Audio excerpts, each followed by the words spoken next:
PM Modi आज देश भर के बीजेपी कार्यकर्ताओं को वर्चुअली संबोधित करेंगे।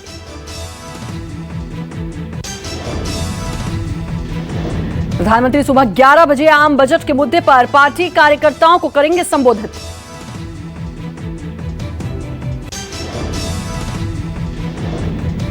देश भर के बीजेपी जिला और प्रदेश कार्यालयों पर एलईडी के जरिए पीएम बजट पर करेंगे चर्चा।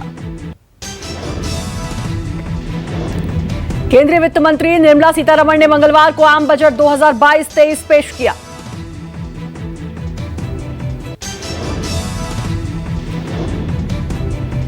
वित्त मंत्री ने लोकसभा में 39 लाख करोड़ का कुल बजट पेश किया।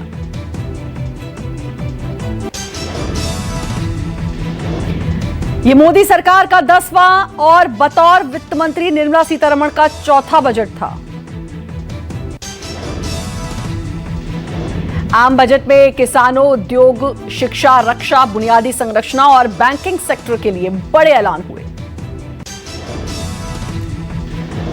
मध्यम वर्ग की टैक्स छूट की उम्मीद टूट गई। हालांकि सरकार ने टैक्स दरों में कोई बढ़ोतरी न कर राहत देने की कोशिश की।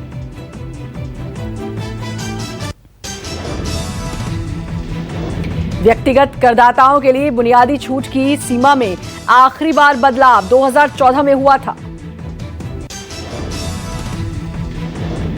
बजट में ऐलान किया गया है कि एमएसपी के तौर पर 2,37,000 करोड़ सीधे किसानों के खाते में डाले जाएंगे। गंगा के किनारे 5 किलोमीटर के दायरे में आने वाली जमीन पर ऑर्गेनिक खेती को बढ़ावा दिया जाएगा। गरीबों के लिए पीएम आवास योजना के तहत 80 लाख मकान, 60 लाख युवाओं के लिए नौकरी का ऐलान किया गया। इस साल शिक्षा बजट में 11.86% का इजाफा किया गया है। व्यावसायिक शिक्षा के लिए डिजिटल यूनिवर्सिटी खोली जाएगी। बजट में रक्षा क्षेत्र के लिए 5,25,000 करोड़ आवंटित हुए। नए हथियारों की खरीद के लिए 1,52,000 रुपए रखे गए।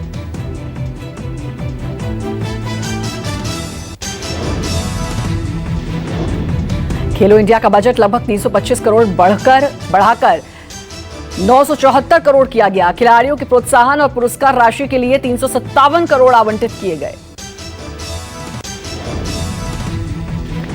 वित्त मंत्री ने ऐलान किया कि आरबीआई 2023 में डिजिटल करेंसी जारी करेगा। क्रिप्टो करेंसी पर 30% टैक्स लगाने का ऐलान हुआ। बजट 2022-23 में उम्मीदों के विपरीत मनरेगा फंड में कटौती की गई। मौजूदा वित्तीय वर्ष के मुकाबले फंड में 25,000 करोड़ की कटौती हुई। सरकार ने ग्रामीण इलाकों में रोजगार गारंटी के तहत चल रही योजना के लिए 73,000 करोड़ आवंटित किए। साल 2006 में 2 अक्टूबर को शुरू की गई मनरेगा ग्रामीण क्षेत्रों में हर परिवार को कम से कम 100 दिन रोजगार गारंटी देता है। बजट से मोबाइल, डायमंड, ज्वेलरी, स्टील के बर्तन, जूते, लेदर प्रोडक्ट्स और खेती का सामान सस्ता। इंपोर्टेड छाता, ईयरफोन, एक्सरे मशीन, खिलौनों के पार्ट सहित कई इलेक्ट्रॉनिक गुड्स महंगे होंगे। पीएम मोदी ने बजट 2022-23 को विकासोन्मुखी बताया। प्रधानमंत्री ने कहा कि कोरोना काल में हाँफ रही अर्थव्यवस्था को बजट से नई संजीवनी मिलेगी। कांग्रेस नेता राहुल गांधी ने बजट को बकवास बताया। राहुल ने ट्वीट कर कहा कि बजट में गरीब, किसान, मध्यम वर्ग, वेतनभोगी और एमएसएमई के लिए कुछ नहीं है। वित्त मंत्री सीतारमण और केंद्रीय वाणिज्य मंत्री पीयूष गोयल ने राहुल पर पलटवार किया। वित्त मंत्री ने कहा, मुझे उन लोगों पर तरस आता है जो बिना समझे तुरंत प्रतिक्रिया देते हैं।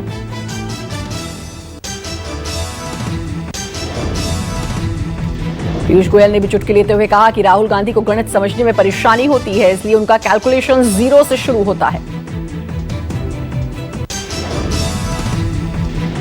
पश्चिम बंगाल की सीएम और टीएमसी प्रमुख ममता बनर्जी ने चुटीले अंदाज में आम बजट को पेगासस स्पिन बजट करार दिया।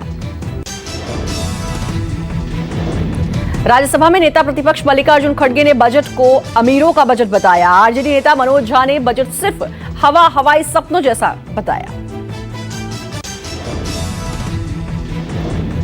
फिक्की अध्यक्ष संजीव मेहता ने बजट को साहसिक बजट बताया, साथ ही नीतियों में ज्यादा बदलाव न करने के लिए धन्यवाद दिया। बीएसई शेयर एक्सचेंज के एमडी आशीष चौहान ने भी इस बजट को संतुलित और विकासोन्मुख बताया। आम बजट में इस बार रेलवे को 1,40,000 करोड़ आवंटित किए गए। पिछले बजट के मुकाबले ये रकम 27% ज्यादा। वित्त मंत्री ने अगले 3 साल में 400 नई वंदे भारत ट्रेन चलाने का ऐलान किया।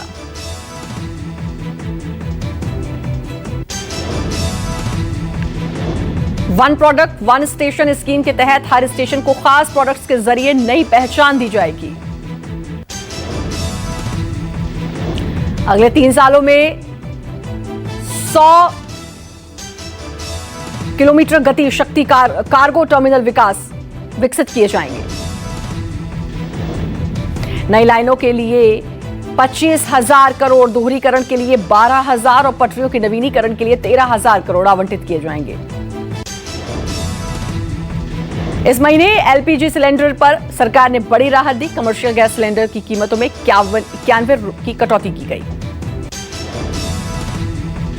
घरेलू गैस सिलेंडर के दामों में कोई बदलाव नहीं किया गया। दिल्ली में नॉन सब्सिडी वाला घरेलू एलपीजी 899 रुपए 50 पैसे में ही मिलेगा।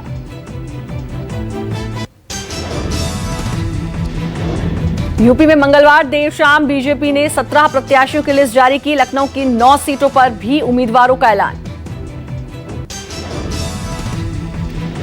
बीजेपी की जारी लिस्ट में एक मंत्री की सीट बदली, वहीं दूसरी की कट गई। ब्रजेश पाठक को लखनऊ कैंट से टिकट मिला है।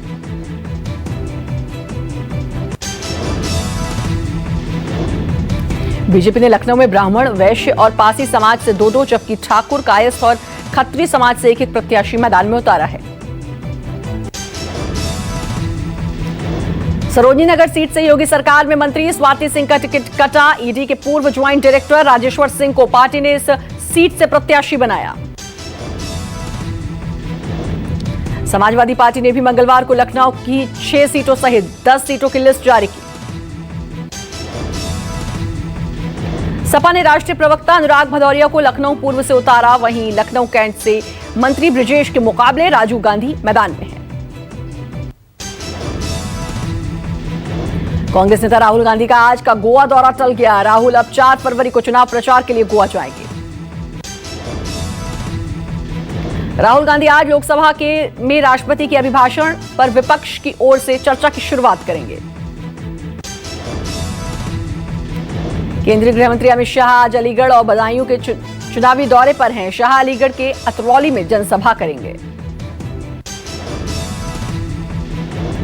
गृहमंत्री की बदायूं में 2 चुनावी सभा करेंगे। सहसवान विधानसभा के इस्लामनगर में गृहमंत्री डोर टू डोर जनसंपर्क करेंगे।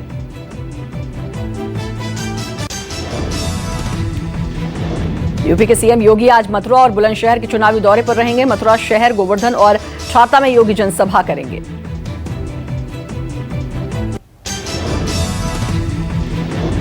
बुलंदशहर की गुलावटी में बीजेपी प्रत्याशी लक्ष्मीराज सिंह के पक्ष में मुख्यमंत्री योगी जनसभा करेंगे।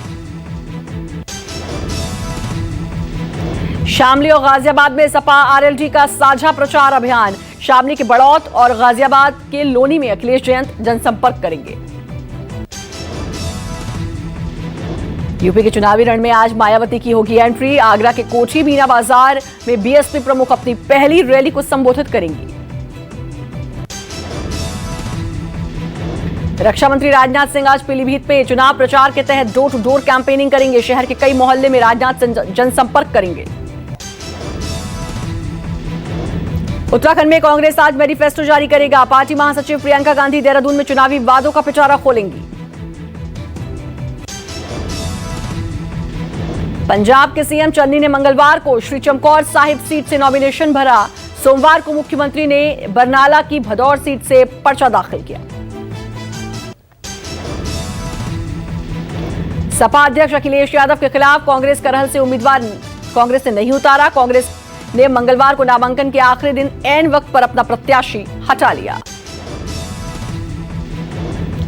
कांग्रेस ने मैनपुरी की करहल सीट से ज्ञानवती यादव को टिकट दिया था। बीजेपी ने केंद्रीय मंत्री एसपी बघेल को अखिलेश के खिलाफ उतारा है।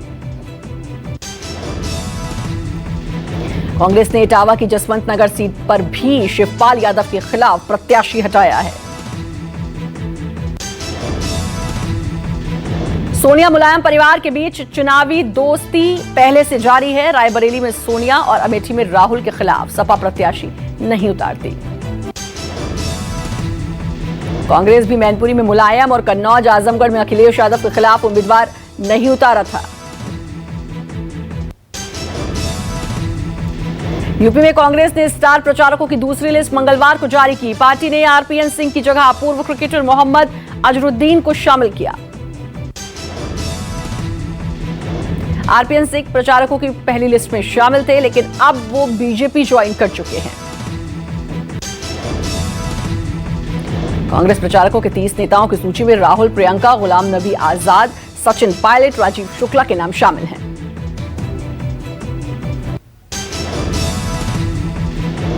मंगलवार को संसद में टीएमसी सांसद सौगत रॉय की शिकायत पर पीएम मोदी ने चुटीला जवाब दिया।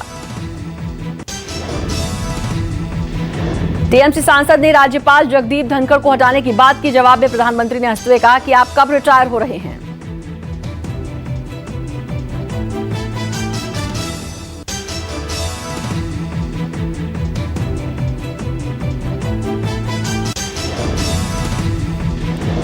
सदन में बजट पेश होने से पहले अनौपचारिक मुलाकात के दौरान ये वाकया हुआ।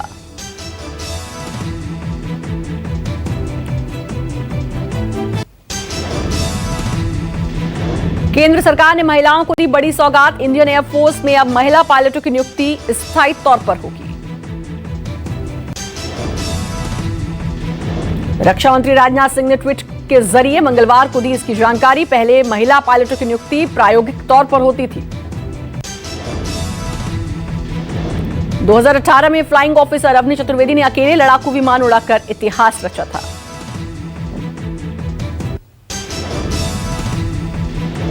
भारतीय नौसेना के मिलन 2022 नाम से सैन्य अभ्यास में 46 देशों की नौसेना शामिल होगी।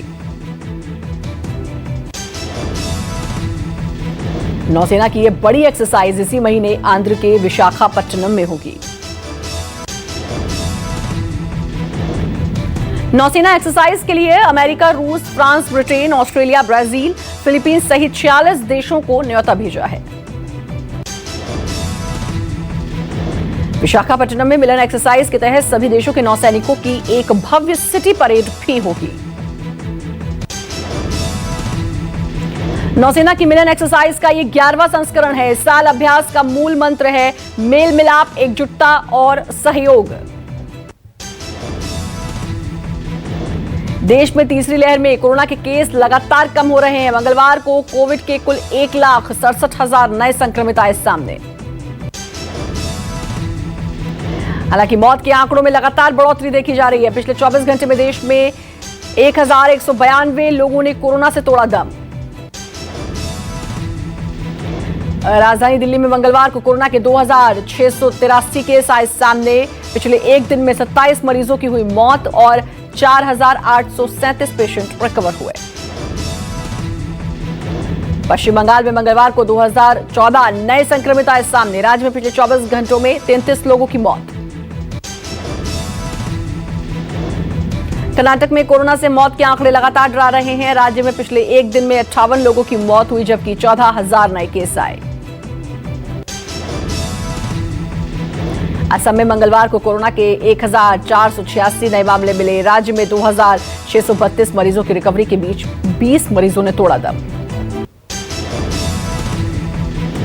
पंजाब में कोरोना से जुड़ी पाबंदियां 8 फरवरी तक बढ़ी। मंगलवार को जारी नई गाइडलाइन के मुताबिक स्कूल कॉलेज अभी नहीं खुलेंगे। राज्य में रात 10 बजे से सुबह 5 बजे तक नाइट कर्फ्यू भी जारी रहेगा। दफ्तरों और बाजारों में नो मास्क नो सर्विस नियम भी लागू। सरकार ने शादी ब्याह और दूसरी सामाजिक कार्यक्रमों में लोगों की संख्या बढ़ाने की इजाजत दी है। आउटडोर में अब 1,000 और इंडोर में 500 लोग इकट्ठे हो सकेंगे। झारखंड के धनबाद में 3 कोयला खदान ढहने से 5 की मौत। ईसीएल के खदानों में हुए हादसे में मरने वालों में 4 महिलाएं शामिल। सीएम हेमंत सोरेन ने सोमवार रात और मंगलवार सुबह हुई इस घटना की जांच के लिए एसआईटी गठित की।